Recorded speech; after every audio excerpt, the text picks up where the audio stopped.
উত্তরের জেলা নওগাঁয় ঘন ঘন লোডশেডিংয়ে জনজীবন অতিষ্ঠ হয়ে উঠেছে। ঘন্টায় ঘন্টায় বিদ্যুৎ চলে যাওয়ায় চরম ভোগান্তিতে পড়ছেন সাধারণ মানুষ। কারেন্টের অভাবে রাতে ঘুম হচ্ছে না, মাঠে পানি পাওয়া যাচ্ছে না, যার কারণে ডিপ চলিচ্ছে না। এই দুর্ভোগ অভাবটা আমাদের শেষ হলে আমরা মুক্তি পাই। ধান মরে যাচ্ছে মাঠের, আর সেটার কোনো বুদ্ধি নেই যে সার নিয়ে যায় আবার ঘুরে নিয়ে চলে আসলাম। এই পানির জন্য আমরা সার ছিটানো পারছি না। সবচেয়ে বেশি সমস্যায় পড়ছেন শিক্ষার্থী, ব্যাটারি চালিত অটোরিকশা ও ভ্যান চালকরা এবং হিমাগার সংশ্লিষ্টরা। দিনে ও রাতে বারবার বিদ্যুৎ চলে যাচ্ছে। দীর্ঘ সময় বিদ্যুৎ না থাকায় শিক্ষার্থীরা নিয়মিত পড়াশোনা করতে পারছে না। রাতে কারেন্ট থাকছে না, লেখাপড়া করতে পারছি না, খুব সমস্যা হচ্ছে। রাতে ঘুমাতে পারছি না। কৃষিপণ্য সংরক্ষণের হিমাগারেও বিদ্যুৎ সরবরাহে বিঘ্ন ঘটায় উদ্বেগ দেখা দিয়েছে। বিদ্যুৎ নিরবিচ্ছিন্ন না থাকলে সংরক্ষিত কৃষিপণ্য ও অন্যান্য পণ্য নষ্ট হওয়ার আশঙ্কা করছেন সংশ্লিষ্টরা।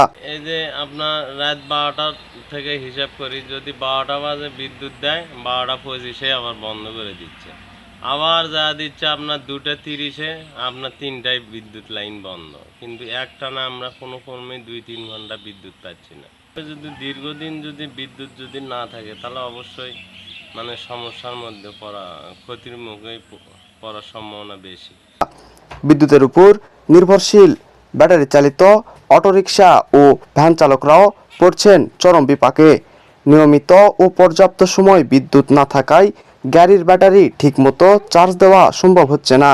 এতে অনেক চালক নির্ধারিত সময়ে গাড়ি চালাতে পারছে না এবং আয় রোজগারেও প্রভাব পড়ছে। হ্যাঁ, অবশ্যই তো সমস্যা হচ্ছে। রাত্রে কারেন্ট থাকে না, সকালে একটা দিয়ে গাড়ি চার্জ নেয়, গাড়ি বের করতে করতে একবেলা চলে যায়।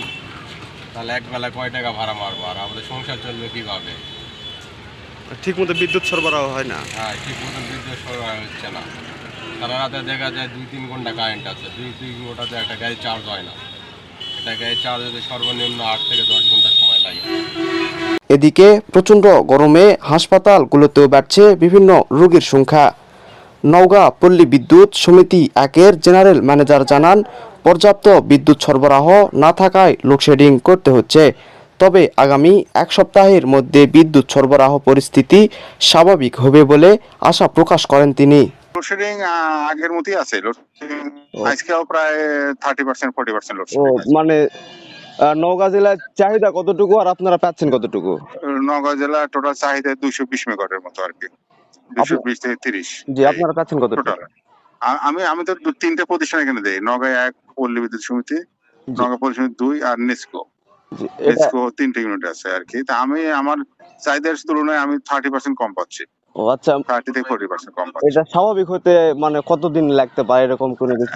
স্বাভাবিক হতে এখন আমার যে তাতে মানে আরো 2-3 দিন লেগে যেতে পারে, বা সপ্তাহ ওখানে, এরকম সর্বোচ্চ 1 সপ্তাহ।